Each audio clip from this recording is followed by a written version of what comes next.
But I want to talk to you about that, the peaceful transition of power. And I don't want to talk to you about the peaceful part. I want to talk to you about the transition of power from one administration to the other.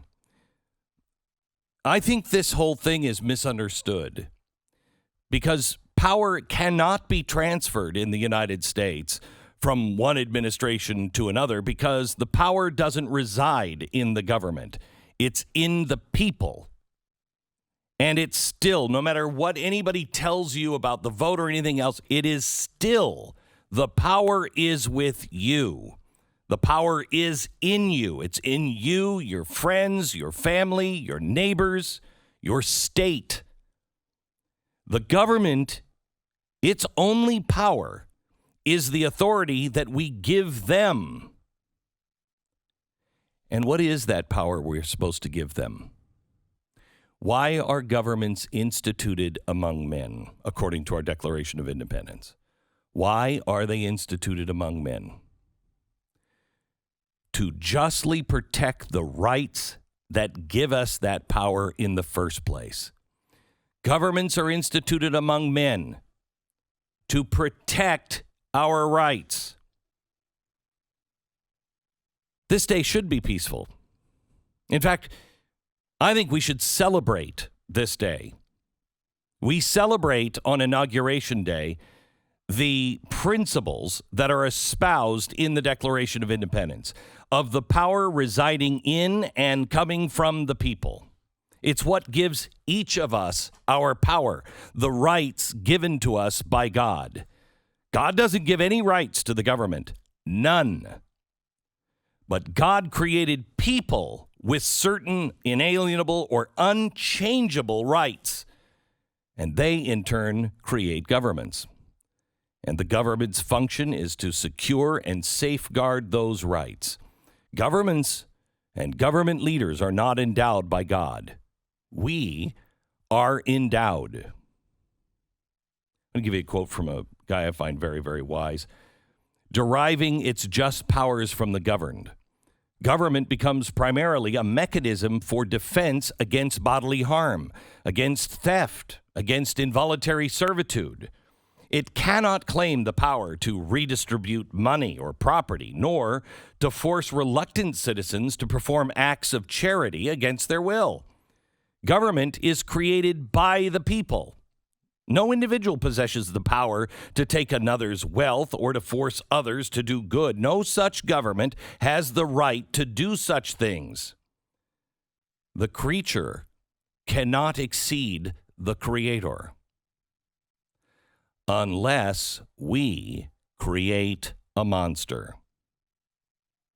The only transfer that is happening today is not of power going from Trump to Biden. It is that we, together as a nation, are requiring of our public servants that they protect our rights. The swamp wants you to believe that the power resides with them, with the media, with the organizations that are supporting this administration. But they can only take your power if you let them. And the first thing to stop them is to understand your own power.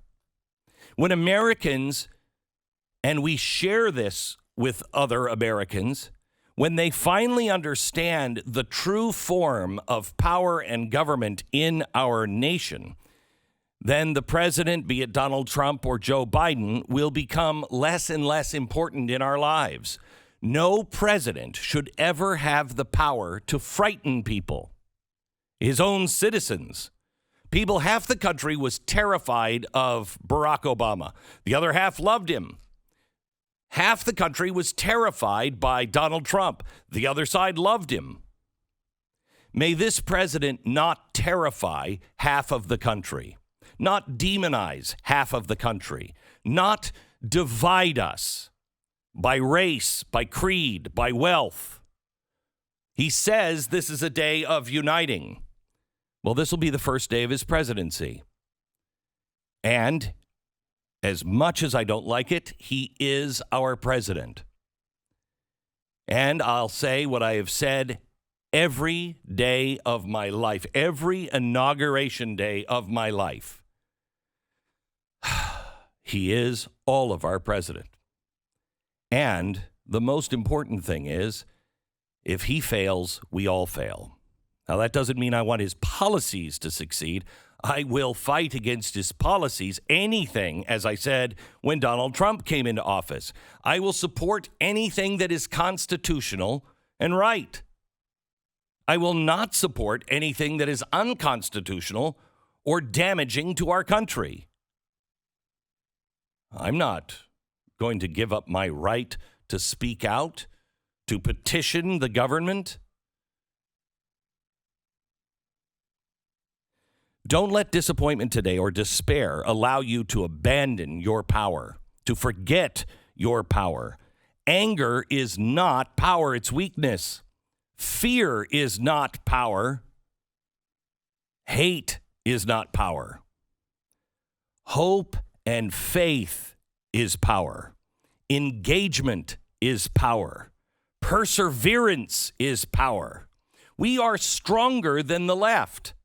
Not only because do I think there are more of us, but we are stronger than the left because we have been pushed up against the wall, and the next few years we are going to be pushed up against the wall, and thus we will question ourselves, our policies, our principles, and it will either destroy us because we will decide not to live up to what we believe in those principles, or we will question those principles and have a deeper belief in those principles because we will understand them more. God has sent each of us to the earth at this time, not just to the earth, but to America at this time for a reason. I personally believe that God has saved for the final innings some of his strongest children. That might be you, that might be your children, might be your grandchildren. This is where we come in. This is where our children, our posterity come in. Never before have the forces of evil and the forces of good been so well organized and so well defined. I read the news today and I can't believe Americans believe this stuff.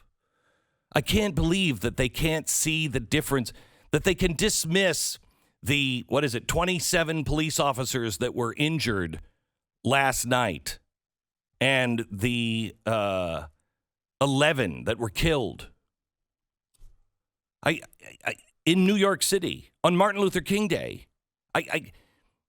And the New York Times dismisses this, mostly peaceful. No, but the Capitol, I believe what happened at the Capitol was wrong. I believe some of those people, a handful of those people, were seditious. They were taking power and the government into their own hands. They were going to decide what was right. It seems as though they were going to hold some sort of a trial after they captured and handcuffed leaders. That's wrong. It's wrong. Plain and simple. Clear. Wrong. A showdown is fast approaching. I don't want to be anywhere near the OK Corral.